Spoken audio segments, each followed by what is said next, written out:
The lights are lighting up for the 2016 Singapore Grand Prix, and it's underway because Kimi Raikkonen, he may have the super soft tyres, less grippy than the ultra softs, but he's been able to get past Daniel Ricciardo and up into third place. Just held up behind Fernando Alonso. Bottas tries to go around the outside and Hamilton understeers off. DRS is active at this point, and both of those guys are getting DRS on each other as well as me. I'm defenseless at this point. I've just got to see if I can outbrake those two. Rosberg has slid and the safety car has been deployed. And Bernd Maylander, he's not driving brilliantly there. And then Alonso went into the back. We could probably do 2 stints on ultra softs and then we're doing the same strategy as everyone else. So I imagine he'll be fitting on the ultra softs. Really, he can't fit on the super softs. The softs. Well, that's very strange. That's overkill in terms of endurance, and he's going to have no pace. So Perez is currently leading the Grand Prix. Vettel in 3rd, Rosberg 2nd, Raikkonen in 4th. And we saw how quick the Williams is. In fact, Raikkonen damn nearly forces us out into the wall there. Vettel though, he's going to try and overtake Nico Rosberg. I mean, the safety car did Vettel no favours, but he is fighting back. I mean, he could easily win the Grand Prix at this point.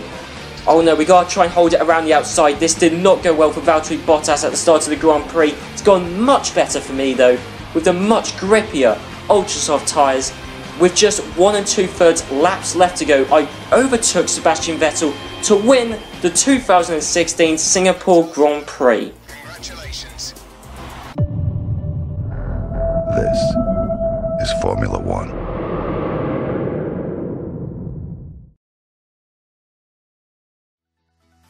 Right then guys, it's PSL here and I'm here for part 15 in my F1 2016 Williams career mode. And as you can see, we're at the beautiful Malaysia. Now heading into the laptop, Renault have reduced the drag on their car, so a substantial upgrade for a team which is languishing down at the back of the field. So Renault, they've got the 8th quickest car at the moment. Now one point I do want to mention is R&D.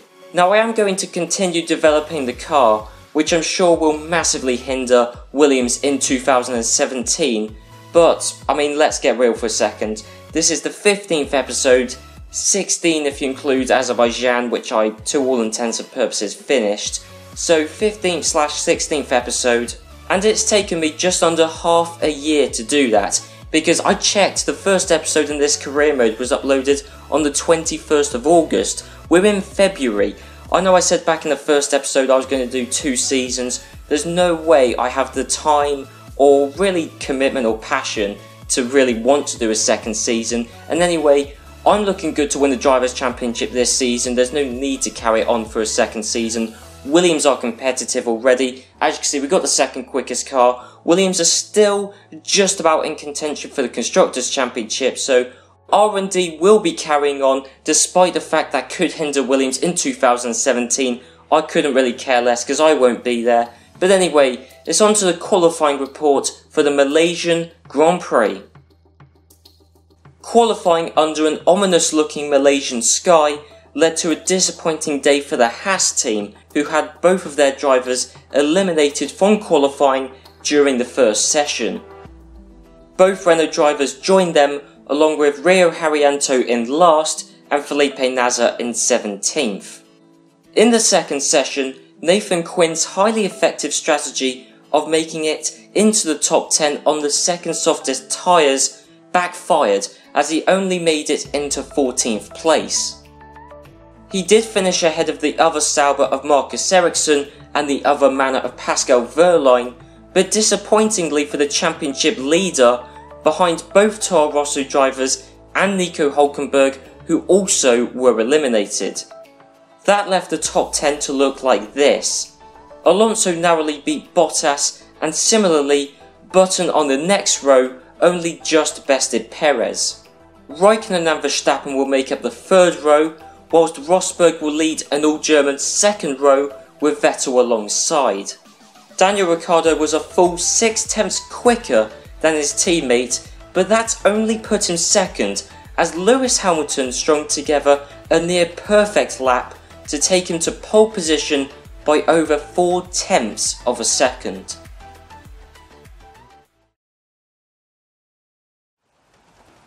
Right then guys, so here we are on the race strategy screen, and this is something we've all seen before, a wet Malaysian Grand Prix. Now I said back in the previous episode that Malaysia has a tendency to throw up dramatic, surprising, entertaining races. Well, this could certainly be one of them, and I kind of hope it is from my perspective because I'm down in 14th.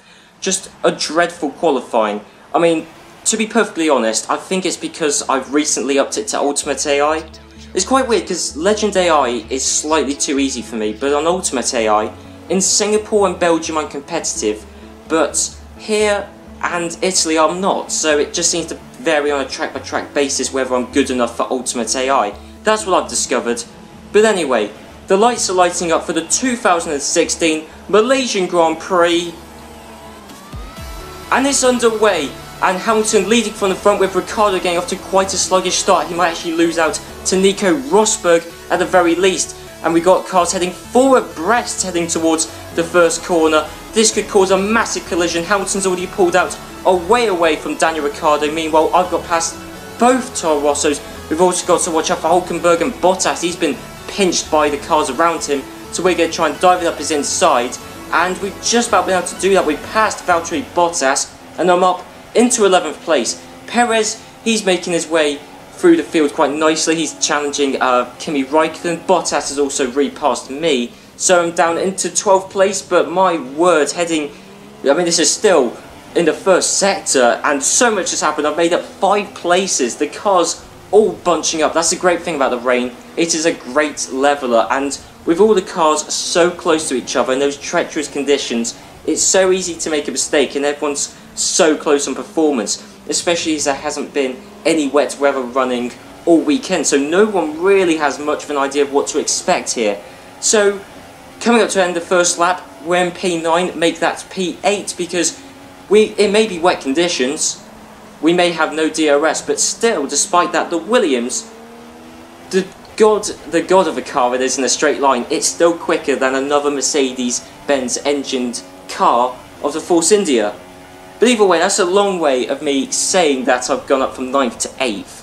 So we've now got Fernando Alonso. This should be a relatively easy guy to pass, although you've got to consider, I mean, the McLaren, obviously its biggest flaw, and struggling to keep the car in a straight line there in these wet conditions, setting the fastest lap. But I mean, we're catching up on Alonso rapidly. I mean, the McLaren, in these wet conditions, it should be alright, because we know the McLaren's got a relatively decent chassis and aerodynamic package. Its engine is dreadful, and that's why Alonso's gone from being a good second or so ahead of me to behind me. So P7, that was how things stayed for quite a while, until I realised that people ahead of me were coming into the pits. So I thought I'd better do the same thing. You'll notice not everyone has come into the pits. The top 2 haven't. There's also Valtteri Bottas going by. He also hasn't come into the pits because obviously he doesn't want a double stack. But because it's quite easy to tell when the track conditions go from dry to inters or inters to dry. From wet to inters, it's slightly more difficult to call. So when I saw 4 cars all in a train heading into the pits, I just copied them. So Sebastian Vettel, he's the guy next up in track position. I've been able to catch up to him quite nicely, although I'm down into 14th place. But bearing in mind, there's still lots of people, including the guys directly, well not directly, but very close in front of us, who are still on the wet tyres. And it's definitely intermediate tyres time, because Vettel, he's stuck behind Gutierrez. Gutierrez still on the wet tyres. He's going nowhere fast. So Vettel, he just lets us go through, really. See if we can get past Gutierrez, and just look, Gutierrez. The Haas is not a slow car, and not even in a straight line, but Gutierrez, he's got no traction, and those wet tyres, I'd imagine at this point, are overheating rapidly. They've lost bags of time, so I've overtaken Sebastian Vettel, and now I've closed up to Nico Rosberg. The great thing that pit stop period has done is it allowed me to catch up to the likes of Vettel and Rosberg, who I was, touching similar pace with. And then somehow, well, I've made a move on Rosberg, amazingly no contact, and somehow that's worked. That wasn't even an attempted overtake, that was just a mistake, really. I ended up sliding, hoped I wouldn't crash into Rosberg. Here's a replay. So I'm reasonably close to Rosberg. I think about making the move decide against it, then realise I'm not stopping, so let's just get out of Rosberg's way. And somehow I went really deep into the corner, but just about was able to stay ahead. So there you go, that's happened a couple of times this series, especially in wet conditions, where I've accidentally made moves and it's gone from a potential overtake to an avoided crash, and then yeah, that moved me up into 5th place. Here's what happened with Lewis Hamilton. I said some people hadn't pitted.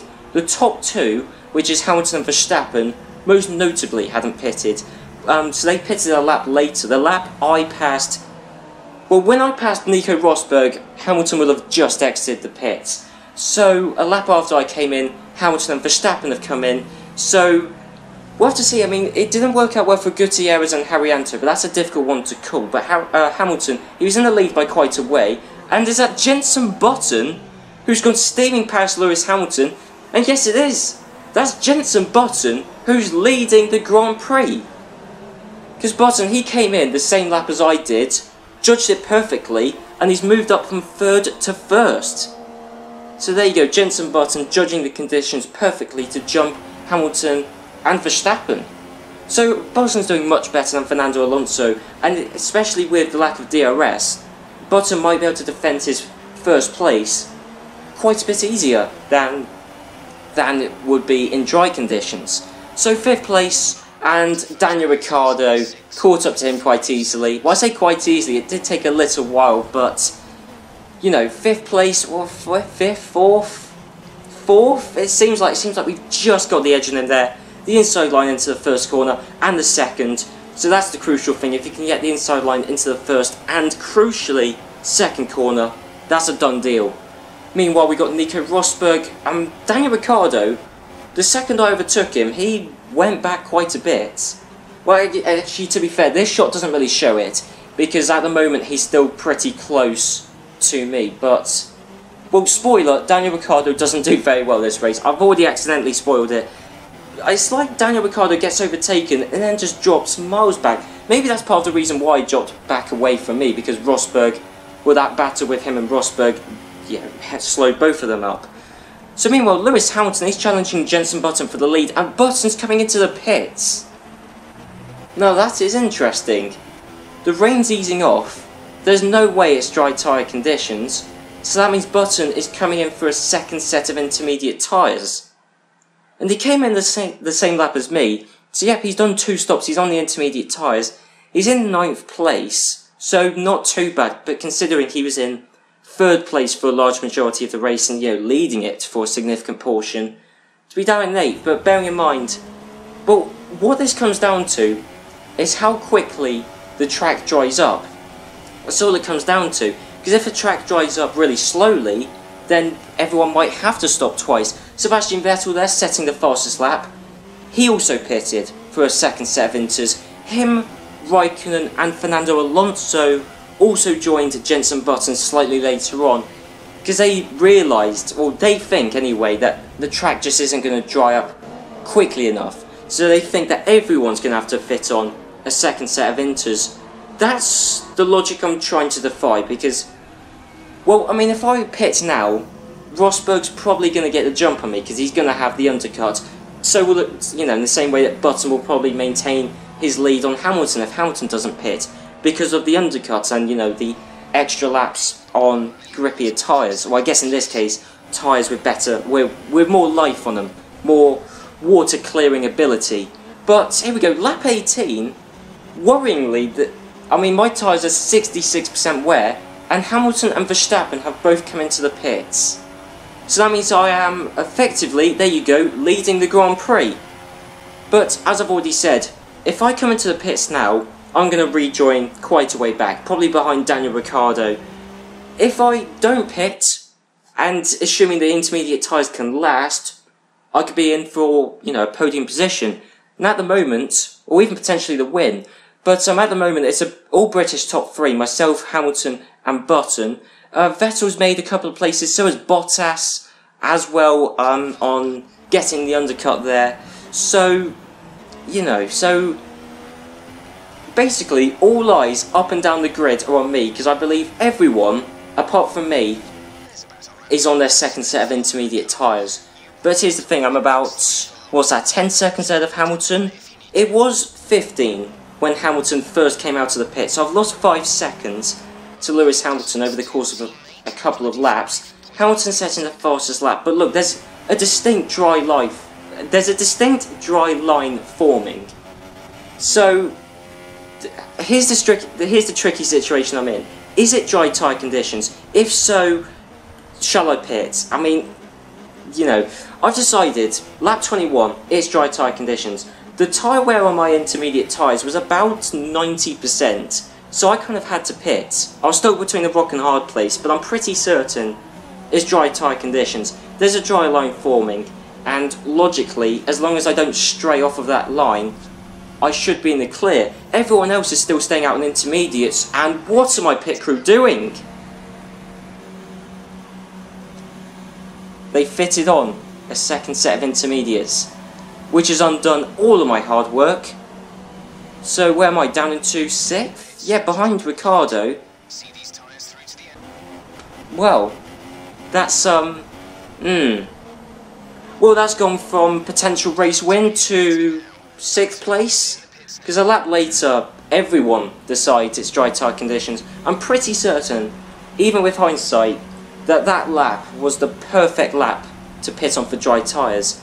So, in fact, actually, I don't think I've edited this into the race, but at one point Rio Haryanto set the fastest lap, because he was the first guy to pit onto the dry tyres, and I think he pitted on the lap that I did, but obviously he was about 30 seconds back. But I'm fitting on the soft tyres. That's my only redemption at this point.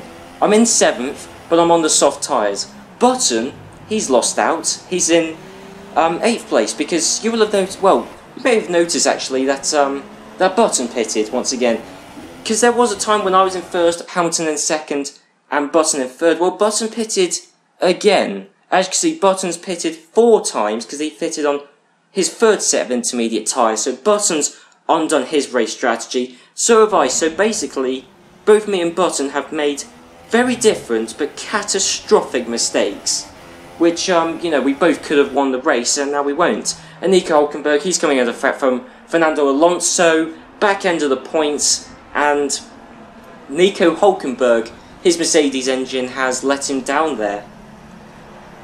So, dry tyre conditions, and all that is weird actually, because the weather dried up and reliability crashed. As you will see, Kevin Magnussen also had an engine failure. Now, this is really gutting. As you can see, coming around the last corner, he was just about to start the last lap of the Grand Prix. So he's done near as damn it 27 laps.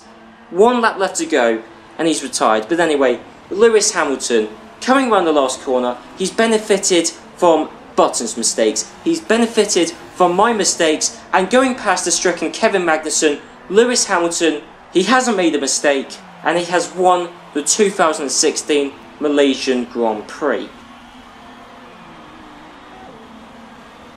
So, there you go. That's just... It's a disappointing race. And there you go. So, I mean, I'm on the soft tyres, and I couldn't catch up to Daniel Ricciardo. He pulled away about 4 seconds the entire time we were on dry tyres. So, even with the tyre pace advantage, because everyone else was either on hards or mediums, and due to the mistakes I made, I'm in 7th. Top job, my friend, top job. I was a bit worried about this one at the start of the weekend, but you've pulled through. Thank you. Well, the engineer seems relatively happy there, and I can understand why. I mean, I qualified 14th and finished 7th, so that's, you know, on the face of it, it's quite good, but it's just that strategy mistake. I think what happened is I think I selected, on the little, you know, menu you get in the bottom right of the screen, I think I selected the soft tyres, and then the game, you know, the game, it says, oh, we found a change in strategy, and I think I selected that. That's a guess. I don't really know what I did for the game to fit on intermediate tyres, but clearly I made a catastrophic mistake. And anyway, Valtteri Bottas, actually, you may have noticed there, finished on the podium. So Bottas, I would say, was the biggest gainer through the pit stops, because Bottas was quite a way down at the start of the race and finished in 3rd.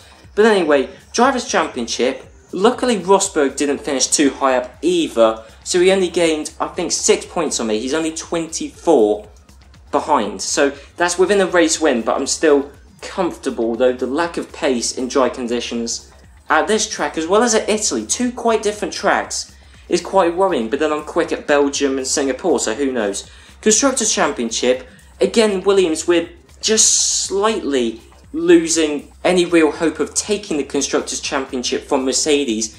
It's still possible, especially as apparently Williams have got the second quickest car on the grid and Mercedes have got the third quickest, but Hamilton won this Grand Prix. Rosberg was reasonably quick as well, and a large majority of the reason that Bottas even got a podium was because of pit stop strategy, not really due to underlying pace, because there wasn't really much from him at all and me in dry conditions. But anyway guys, I hope you enjoyed this episode. If you did, be sure to leave a like, comment down below, and I'll see you guys next time for the Japanese Grand Prix. So I'll see you then.